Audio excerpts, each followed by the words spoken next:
জয় গুরু। পরম প্রেমময় শ্রী শ্রী ঠাকুর আমার তোমার রাঙা রাতুল চরণে জানাই শতকোটি প্রণাম। জগৎ জননী লক্ষ্মী স্বরূপিণী শ্রী শ্রী বর্মার রাঙা রাতুল চরণে জানাই আমার শতকোটি প্রণাম। পরম পূজ্য পাদ শ্রী শ্রী বদ্দার রাঙা রাতুল চরণে জানাই আমার শতকোটি প্রণাম। আজ ইষ্ট প্রসঙ্গে যেই বিষয়টি আপনাদের সঙ্গে শেয়ার করব সেটি হলো পরম পূজ্য পাদ শ্রী শ্রী আচার্য দেবের বলা একটি দুর্দান্ত কথা। তিনি বললেন, দুটি হাত আমার কর্মের প্রতীক, দুটি পা চলন বা গতির প্রতীক, কপাল চিন্তার প্রতীক। গুরু বা গুরুজনকে যখন আমি কপাল, হাত, পা ও হাঁটু মাটিতে ঠেকিয়ে প্রণাম করি, তখন আমি আমার কর্মচিন্তা চলনকে তার পায়ে সমর্পণ করি, যাতে তিনি আমার কর্মচিন্তা চলনকে তার অভিজ্ঞতা, তার বোধ জ্ঞান, তার শ্রেষ্ঠ দিয়ে পরিচালিত করতে পারেন। শ্রী শ্রী ঠাকুর বললেন, দুঃখ কারোর প্রকৃতগত নয়কো। এই প্রসঙ্গে শ্রী শ্রী ঠাকুর কি বললেন? শ্রী শ্রী ঠাকুর বললেন, মানুষ নিজেই যদি দুঃখ থেকে ত্রাণ পেতে চায় তাহলে তো পেতে পারে। ভগবান এমন কোনো বিধান করেননি যার জন্য মানুষের দুঃখ পাওয়া প্রয়োজন।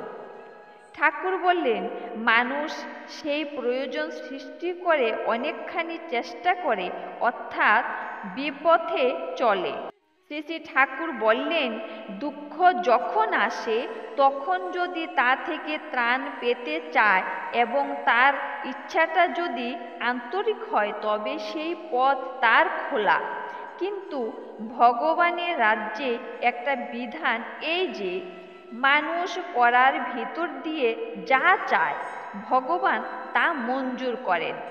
সেজন্য করার ভিতর দিয়ে যদি কেউ দুঃখ অর্জন করে থাকে তা তিনি নাকচ করে দিতে পারেন না। তাই শ্রী শ্রী ঠাকুর বললেন, উল্টো রকমের করার ভিতর দিয়ে তা নিরসন করতে হবে তাকে। শ্রী শ্রী ঠাকুর বললেন, তিনি করা ছাড়া শুধু বলা বা ভাবাকে আমল দেন না, আমাদেরকে করে ভালো কাজ করে, ভালো কর্ম করে আমাদের ভালোটা অর্জন করতে হবে।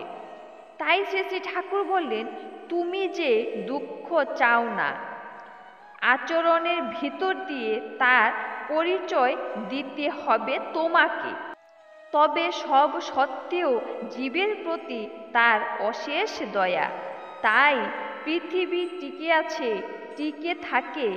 মানুষ ভগবানের প্রতি উন্মুখ হলে তার সুবিধা হয় এইটুকু যে, সে তখন যেন এক উন্মাদনার মধ্যে থাকে। সাধারণ দুঃখ কষ্ট তাকে এতখানি অভিভূত করতে পারে না। আনন্দের বোধ তার এতখানি থাকে যে দুঃখ যেন তাকে পেয়ে বসতে পারে না।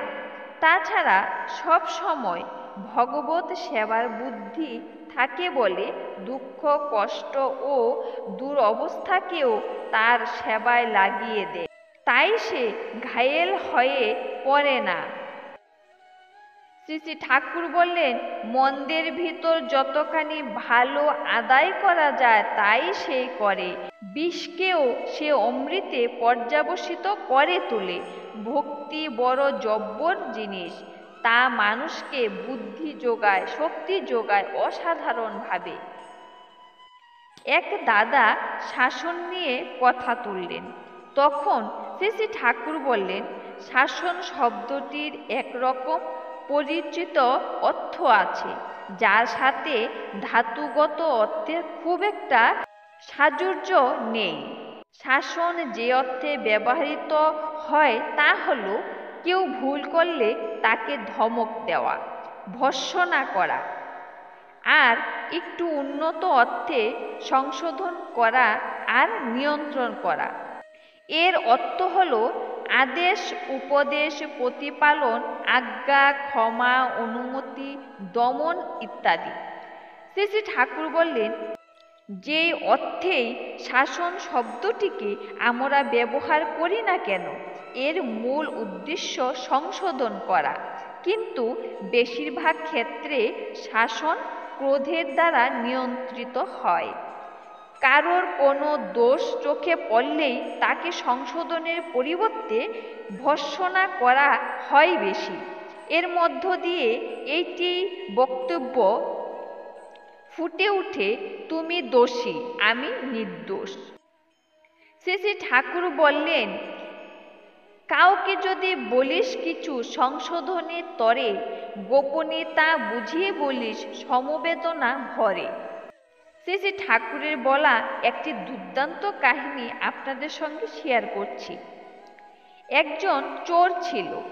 ঠাকুর একদিন তার সামনে এবং আরও অনেকের সামনে কথার ছলে বললেন, কেউ অন্যায় কাজ করলে আমরা তাকে শাস্তি দিই, কিন্তু আমরা কি কখনো ভাবি সে কেন অন্যায় কাজ করে? চুরি করলে আমরা তাকে ধরে জেলে দিই, কিন্তু সে যাতে চুরি না করে পারে তার কি কোনো ব্যবস্থা আমরা করি?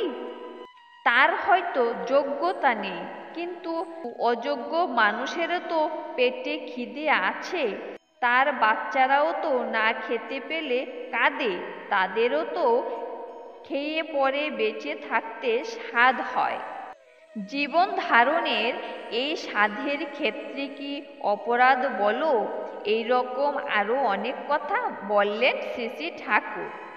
তারপর কি হলো দেখুন। ওই দিন রাতে 11-12টার সময় চুপি চুপি ওই চোর ঠাকুরের কাছে এলো। ঠাকুরকে বলল, বাবু ঠিক কথা কইছেন, চুরি কেউ ইচ্ছে করে করে না, পথ পায় না তাই পেটের জ্বালায় চুরি করে। এরপরে ওই চোর মাঝে মাঝেই ঠাকুরের কাছে আসতে লাগলো। ঠাকুরও তাকে সময় দিলেন, সঙ্গ দিলেন। এমনকি একদিন ওই চোরের সাথে গভীর রাতে বেরিয়ে পড়লেন। ঠাকুরের সঙ্গ থাকায় তার চুরি করা হলো না। ঠাকুর তাকে মাঝে মধ্যে অর্থ সাহায্য করতেন। কিভাবে অন্যভাবে জীবিকা পরিচালনা করতে পারলে তা ঢের শোধরানো যায়। পোষণ তোষণ যেমন বৈশিষ্ট্য অনুযায়ী করতে হয়।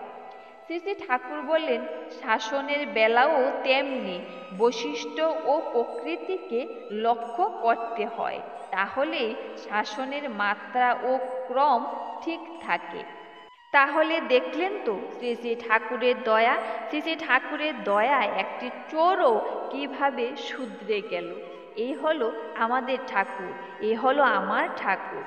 এই ছিল আজকের নিবেদন। আবারও পরম দয়ালের রাঙা রাতুল চরণে আপনাদের প্রতি প্রত্যেকের মঙ্গল কামনা করে ইষ্ট প্রসঙ্গ যেখানে শেষ করছি। ভুল ত্রুটি হলে ক্ষমা করবেন। জয় গুরু।